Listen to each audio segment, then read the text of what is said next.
तो आज हम जिस कहानी का विश्लेषण करने वाले हैं वो शुरू तो होती है चिलचिलाती गर्मी की एक बहुत ही आम सी परेशानी से, लेकिन खत्म होती है एक गहरे छिपे हुए सच पर। बिना किसी देरी के सीधे मुद्दे पर आते हैं और इस कहानी की गहराइयों को समझते हैं।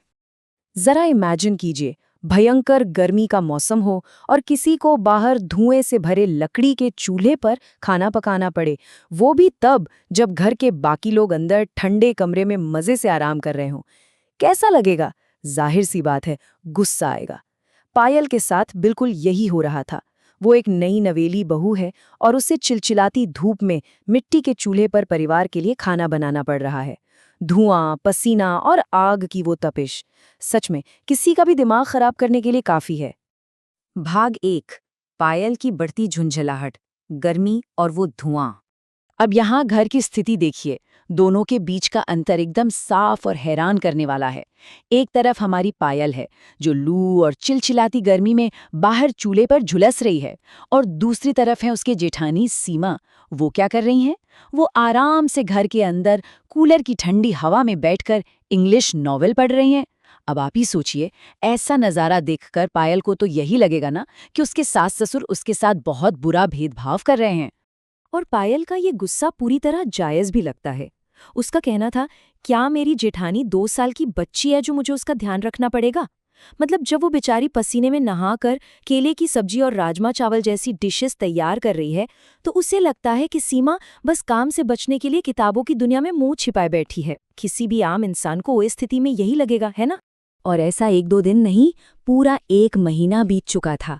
पायल को ऐसे ही धक्के खाते हुए पूरे 30 दिन हो गए थे। उसके पति रोहन ने वादा किया था कि वो एक नया गैस सिलेंडर लेकर आएगा, जिससे ये रोज-रोज का धुआं और गर्मी खत्म हो जाएगी। लेकिन बदकिस्मती से व्यापार में भारी नुकसान हो गया। रोहन की आधी सैलरी उसी में चली गई और एक गैस सिलेंडर का खर्च उठाना भी उनके लिए नामुमकिन सा हो गया। तो अब आते हैं भाग 2 पर, केले के पत्तों का वो कमाल का देसी जुगाड़। यहीं पर एंट्री होती है पड़ोसन नेहा की, जो केले के पत्तों के ऐसे ऐसे इस्तेमाल जानती है कि कोई भी हैरान रह जाए। उसने पायल को धूप से बचने के लिए केले के पत्तों से बनी एक टोपी पहनाई। और यही नहीं, नेहा ने बताया कि कैसे वो पत्तों और घास से बनी चटाई का इस्तेमाल अपने जलते हुए पैरों को ठंडक देने के लिए करती है। उसने तो खाली जगहों पर केले के पेड़ भी उगा रखे थे। बस नेहा की यही बातें सुनकर पायल के दिमाग की बत्ती जल गई। भाग 3, वो शानदार ठंडी रसोई बनाना। इसे बनाने का तरीका एकदम सिंपल और पूरी तरह प्राकृतिक था। सबसे पहले उन्होंने लकड़ियों को जोड़कर एक आयताकार फ्रेम यानी एक स्ट्रक्चर तैयार किया। फिर उस पर घास और मिट्टी को मिलाकर उसका लेप लगाया, और आखिर में दीवारों और छत को केले के बड़े बड़े पत्तों से पूरी तरह कवर कर दिया। मतलब बिना एक पैसा खर्च किए पारंपरिक चीजों से एक बेहतरीन नेचुरल एयर कंडीशन कमरा तैयार हो गया। और पायल की क्रिएटिविटी यही नहीं रुकी, उसने इस रसोई को नेक्स्ट लेवल पर पहुंचा दिया। ठंडक बढ़ाने के लिए उसने मिट्टी के फर्श और पत्तों पर पानी छिड़क दिया। ताज़ी हवा अंदर आ सके इसलिए पत्तों में छोटे छोटे छेद कर दिए। यहाँ तक कि उसने खाने के लिए केले के पत्तों से ही बर्तन और टोकरियां भी बना लीं।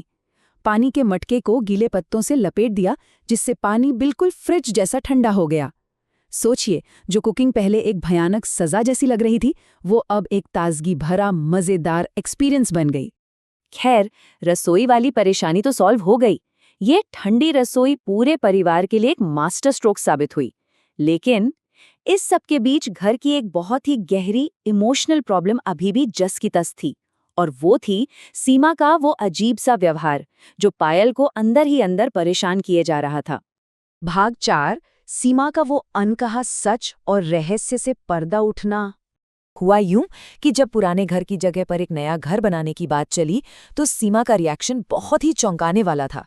वो फूट फूट कर रोने लगी और बोली, मैं उस जगह पर दोबारा कभी नहीं जाना चाहती। उसका वो खौफ और घबराहट देखकर आखिरकार सास शांति को वो दर्दनाक सच सबको बताना ही पड़ा, जिसे उन्होंने सालों से एक राज बनाकर रखा था। और वो सच रोंगटे खड़े कर देने वाला था। हुआ ये था कि पुराने घर में एक दिन गैस सिलेंडर लीक हो गया और अचानक एक भयानक धमाका हुआ। सीमा उस वक्त उसी रसोई में आग की लपटों और धुएं के बीच फंसी रह गई थी। कुछ मिनटों बाद फायर ब्रिगेड ने आकर उसे बचा तो लिया, लेकिन भारी धुआं निकलने की वजह से आने वाले कई सालों तक उसे शारीरिक और मानसिक तकलीफें झेलनी पड़ीं। ये कोई छोटा मोटा हादसा नहीं था, उसने मौत को बिल्कुल करीब से देखा था। यहाँ हमें सदमा यानी ट्रॉमा को गहराई से समझना होगा। देखिए, जिसे पायल अभी तक सीमा का आलस या कामचोरी समझ रही थी, वो असल में एक बहुत गहरा ट्रॉमा था।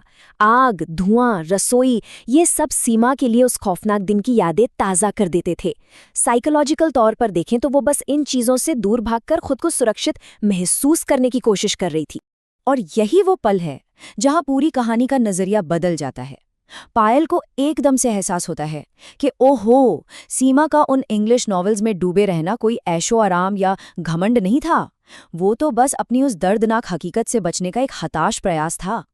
जब हमें किसी के व्यवहार के पीछे की असली वजह पता चलती है ना, तो हमारी सारी शिकायतें कैसे एकदम से गहरी सहानुभूति में बदल जाती हैं। ये उसका एक परफेक्ट उदाहरण है। भाग 5, डर पर जीत और एक नई शुरुआत। अब पायल की सोच पूरी तरह बदल चुकी थी।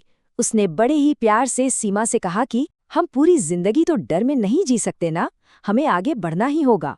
और ऐसा कहकर उसने सीमा को उस सुरक्षित, बिना सिलेंडर वाली केले के पत्तों की ठंडी रसोई में आने के लिए हौसला दिया। डर पर काबू पाने का ये तरीका सच में बहुत पावरफुल था। पायल ने जानबूझकर सीमा के सामने मिट्टी का चूल्हा जलाया। जाहिर है, आग देखकर सीमा घबरा गई, लेकिन तभी पायल ने तुरंत एक बाल्टी पानी डालकर उस आग को बुझा दिया। इस छोटे से काम से पायल ने साबित कर दिया कि आग अब बेकाबू नहीं है, कंट्रोल उनके हाथ में है। और ये सीमा के उस खौफ से बाहर आने का पहला लेकिन सबसे बड़ा कदम था। फाइनली ये कहानी एक बहुत ही खूबसूरत मोड़ पर आकर सेटल होती है। सीमा अपने डर का सामना करने को तैयार हो गई। नया घर बनाने पर भी बात बन गई, लेकिन एक बेहतरीन शर्त के साथ। शर्त ये थी कि वहां भी घर के बाहर केले के पत्तों वाली ये शानदार ठंडी रसोई बनाई जाएगी। ये एक ऐसा कमाल का बीच का रास्ता था जिसने सीमा की मेंटल हेल्थ का भी पूरा ख्याल रखा और परिवार को भी एक साथ आगे बढ़ने का मौका दिया। तो इस पूरे एक्सप्लेनर से हमें क्या समझ आता है? यही कि बाहर से जो जैसा दिखता है, जरूरी नहीं कि सच भी वही हो। ये कहानी हमें सोचने पर मजबूर कर देती है कि क्या कभी ऐसा हुआ है जब किसी के अंदरूनी संघर्ष को समझे बिना ही उसके कामों के लिए उसे जज कर लिया गया हो? जब तक हम किसी की पूरी कहानी नहीं जानते, तब तक किसी के बारे में राय बनाना कितना गलत हो सकता है ना। चलिए, इसी सवाल के साथ आज आपको छोड़े जाते हैं।